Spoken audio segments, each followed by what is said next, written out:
Damai sejahtera dari Allah Bapa yang melampaui segala akal budi manusia, itulah yang memelihara hati dan pikiranmu di dalam nama Yesus Kristus Tuhan kita. Amin.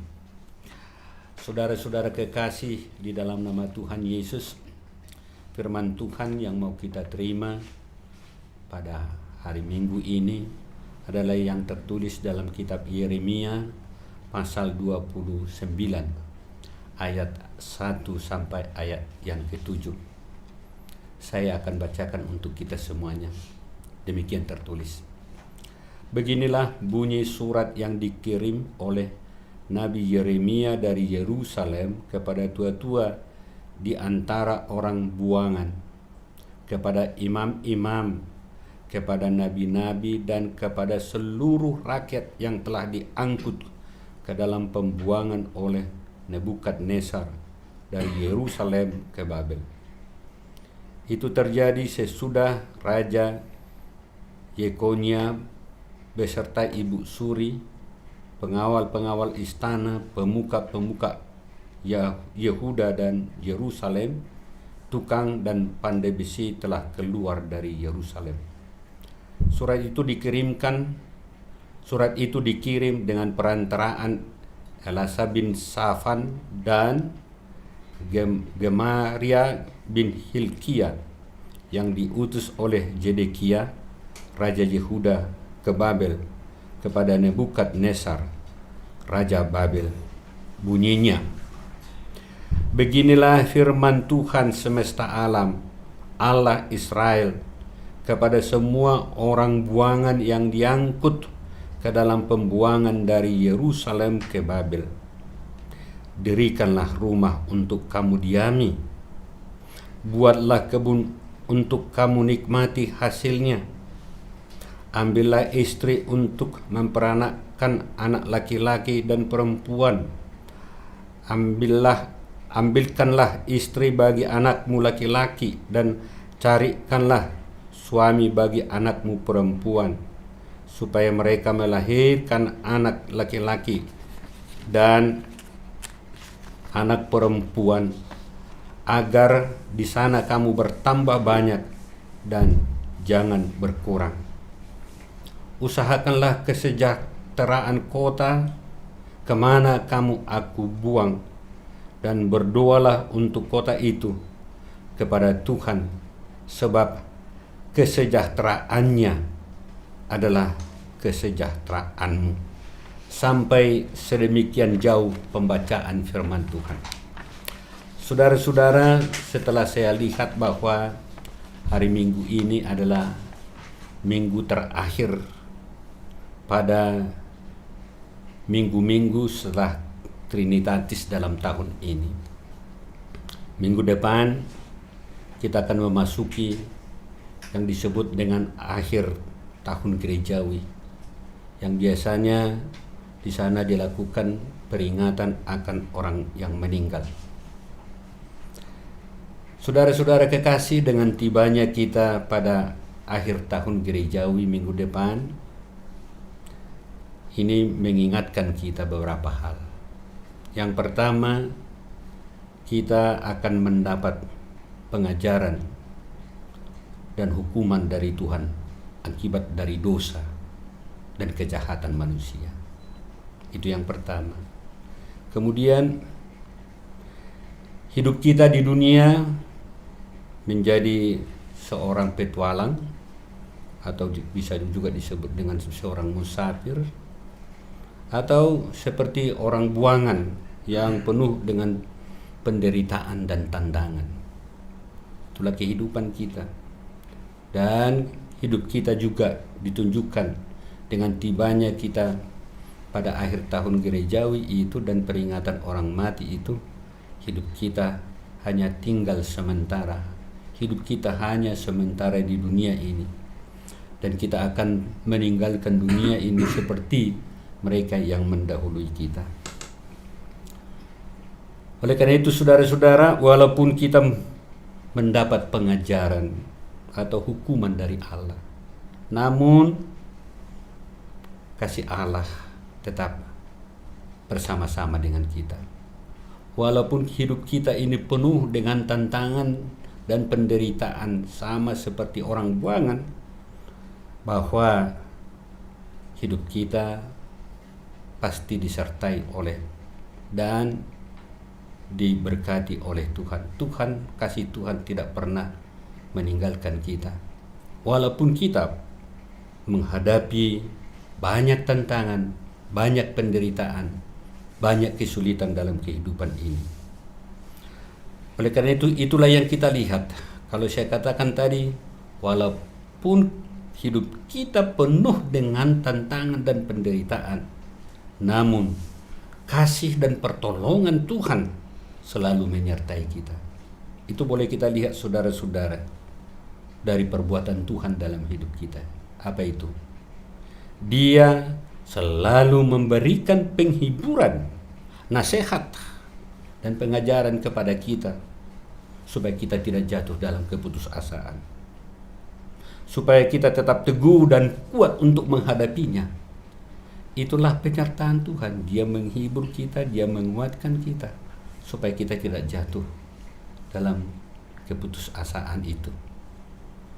Dan kemudian Dia memberikan pengharapan bahwa Allah akan mengembalikan kita ke dalam hidup yang penuh dengan berkat, hidup yang penuh dengan sukacita, hidup yang penuh dengan kebahagiaan.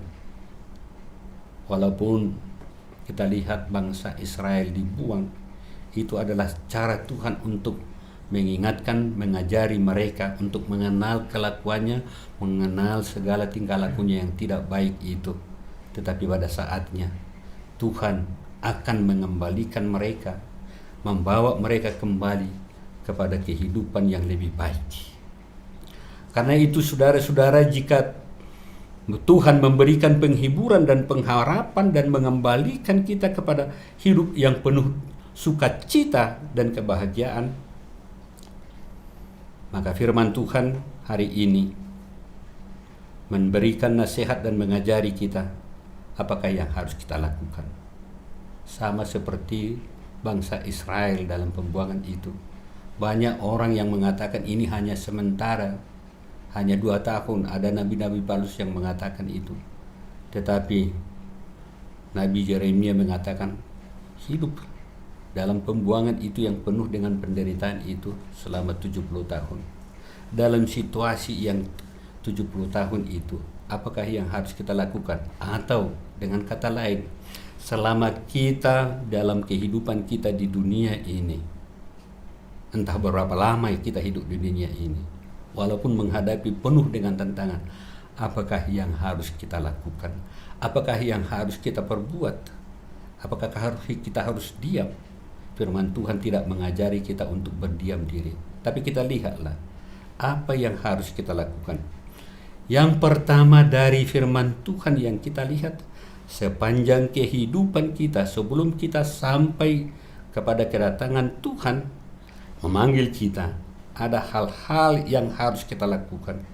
Yaitu yang pertama, memikirkan dan merencanakan masa depan. Ini, memikirkan dan merencanakan masa depan.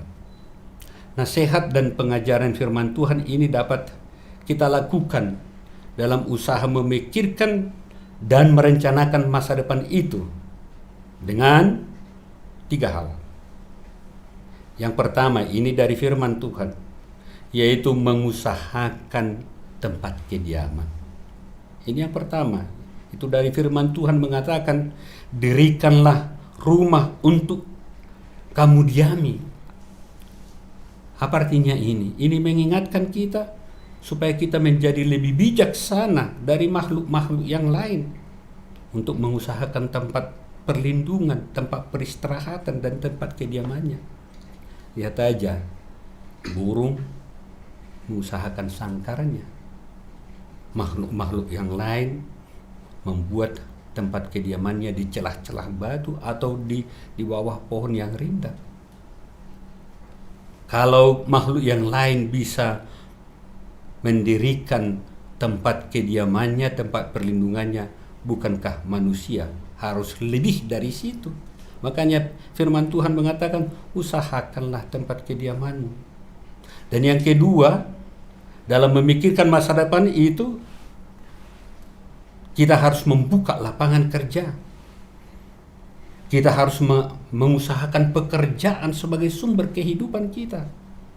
Dalam ayat 5b dikatakan oleh firman Tuhan, buatlah kebun untuk kamu nikmati hasilnya.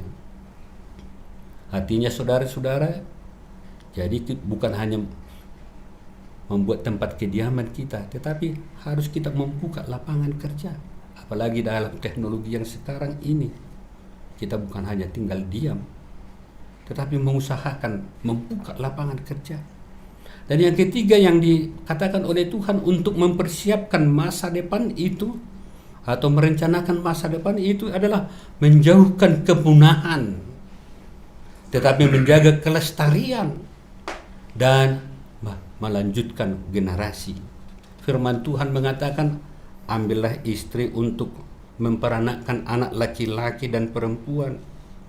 Ambillah istri bagi anak-anakmu laki-laki, dan carilah suami bagi anak-anakmu perempuan, supaya mereka melahirkan anak laki-laki dan perempuan, agar di sana kamu bertambah banyak dan jangan berkurang.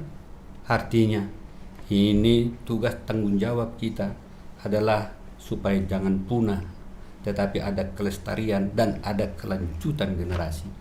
Sikap yang perlu kita perhatikan dalam merencanakan masa depan yang lebih baik itu adalah melakukan perbaikan dalam kehidupan, melakukan pembaharuan hidup, yaitu melalui rajin bekerja, rajin berbuat yang sesuai dengan kehendak Tuhan, bekerja sesuai dengan apa yang dipercayakan oleh Tuhan kepada kita, menjauhkan kemalasan atau kelambanan, membuang juga sikap nerima saja, tidak begitu, tetapi kita harus menghargai waktu dan melakukan inovasi, melakukan perbaikan, dan kita juga harus membangun optimisme. Jangan menjadi pesimis dalam kehidupan ini. Itu yang pertama. Selama kehidupan kita di dunia ini adalah memikirkan dan merencanakan masa depan. Itu yang pertama dari firman Tuhan. Dan yang kedua, selama kehidupan kita di dunia ini, Tuhan mengingatkan kita supaya kita berkontribusi yang positif. Nasihat firman Tuhan agar kita berkontribusi positif itu kita lihat dari ayat 7a, dikatakan oleh firman Tuhan bahwa usahakanlah kesejahteraan kota kemana aku buang. Apa artinya? Kita harus ada tindakan dan perbuatan kita yang mensejahterakan, bukan hanya kesejahteraan kita, tetapi juga kesejahteraan orang lain. Itu berarti di sana kita berkontribusi yang positif, bukan hanya kepada kita, tetapi juga kepada orang lain. Dalam berkontribusi yang positif ini juga dalam ayat 7b dikatakan supaya kita mendoakan pimpinan dan warga di mana kita berada. Firman Tuhan mengatakan, berdoalah untuk kota itu kepada Tuhan supaya kesejahteraannya adalah kesejahteraan kamu juga. Lihat itu.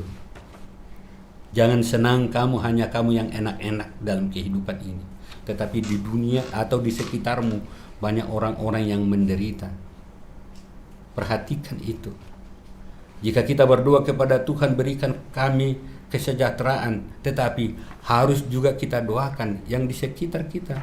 Di sekitar kita banyak orang yang menderita, banyak ada orang yang tidak makan, ada yang tidak dapat pekerjaan.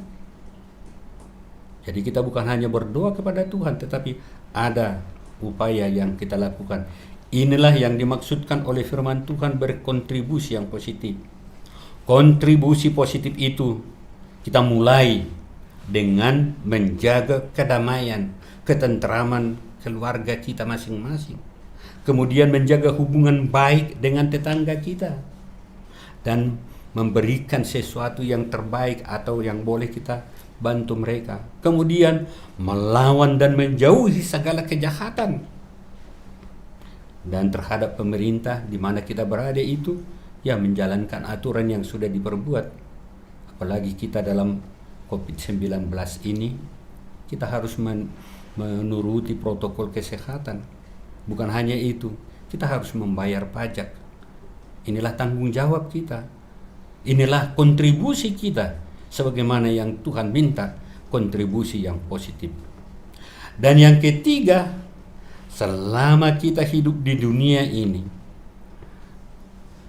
kita harus setia dan percaya kepada firman Tuhan.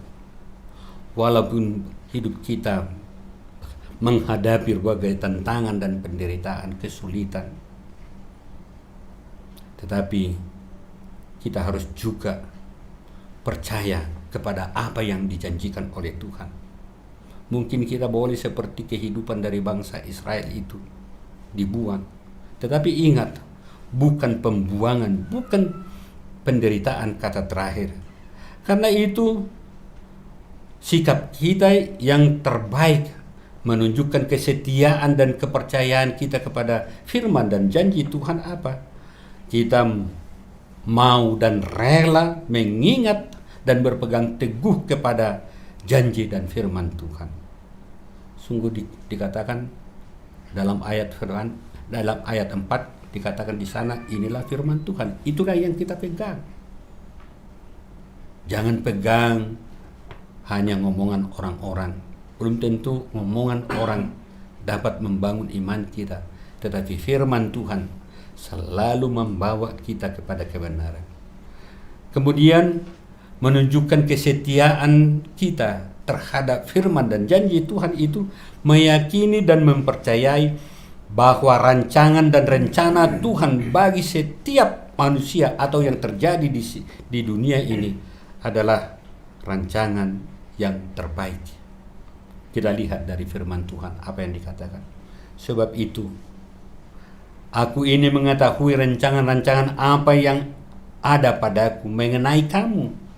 Demikianlah firman Tuhan, yaitu rancangan damai sejahtera, bukan rancangan kecelakaan, untuk memberikan kepadamu hari depan yang penuh dengan harapan. Lihat itu. Penuh dengan harapan, penuh dengan sesuatu yang terbaik dalam kehidupan kita. Oleh karena itu, percayai semua firman Tuhan, pegang janji Tuhan. Tuhan selalu menjanjikan yang terbaik dalam kehidupan kita. Karena itu, jika kita berpegang kepada nasihat firman Tuhan selama kita hidup di dunia ini, walaupun menghadapi tantangan itu, tetapi kita tetap memikirkan masa depan yang lebih baik, kita berkontribusi yang positif, kita setia dalam janji Tuhan dan firman Tuhan. Apakah dampaknya dalam kehidupan kita? Firman Tuhan sangat jelas. Kita dapat menikmati berkat Tuhan. Ayat 5, lihat itu. Kita akan dapat menikmati berkat Tuhan. Hidup kita akan lebih sejahtera. Lihat ayat 7 dan ayat 11. Kalau kita baca dalam ayat 11, Tuhan merencanakan yang terbaik dalam kehidupan kita. Karena itu, saudara-saudara yang kekasih dalam nama Tuhan Yesus, pelihara dan jagalah iman kepercayaanmu kepada Tuhan dengan setia.